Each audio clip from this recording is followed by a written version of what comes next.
Alright kids, Crazy NC Man here to show you how to modify the wiring on your JGM4S system, and this should also work for the A&K and pretty much any other S system gun out there. So anyways, you're just going to need a Phillips head screwdriver and a flathead screwdriver and a pair of wire cutters to cut the tie wraps.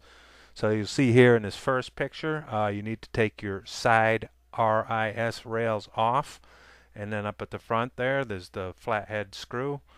Those are your hinge pins for the bottom of the handguard. Go ahead and take those both off on either side, and then loosen the locking mechanism for that handguard, and that should pop right off. Now once you get that off, you'll see looking down into your gun, I've already modified mine. The wire is on the other side of the battery. One, cut the wire tie loose if your wire is not in this position, and go ahead and take those 4 Phillips head screws loose, and be very careful to use the right size Phillips screwdriver, because these Chinese screws are cheap as shit and you'll strip them, so be very careful with those small screws.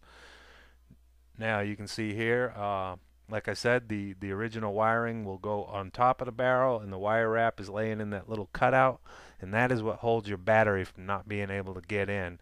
And also there's really nowhere to stuff the wire, so you'll find this mod works real good. Now once you get the 4 Phillips head screws out, go ahead and turn the gun over to the top rail. You can see I've circled the 4 screws you'll need to take off.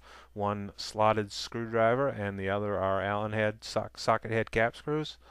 Go ahead and take those off, and that'll allow the entire top rail and the top of the handguard to come off. Once you get that off, go ahead and clip the wire, run the wire and connector over the top of the barrel and underneath that chrome rod, and you'll be good to go. Now here's another little trick. Bend your wire over and electrical tape it to the battery as shown. This will also make it very easy to get in there. I can change mine out in the field in just a matter of a few seconds with this mod.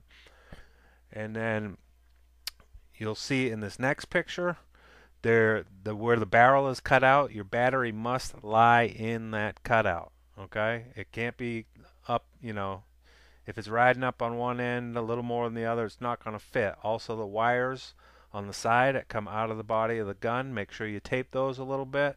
And they can't be on the side of the barrel. They kind of have to be kind of on the top of the battery, but not all the way up. So take some electrical tape, wrap them up a little bit, kind of keeps them out of the lock for that foregrip. And here you can see mine. You want to tuck the connector. When you get it connected, you just tuck it down there on the side, and you're good to go, and you will now be able to get your battery in and out with no problems. If you notice in the JGM4S system manual, the battery, they recommend putting it in the other way.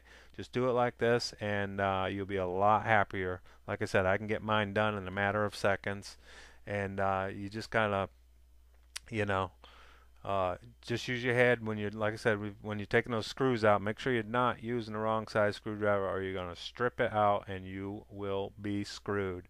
So I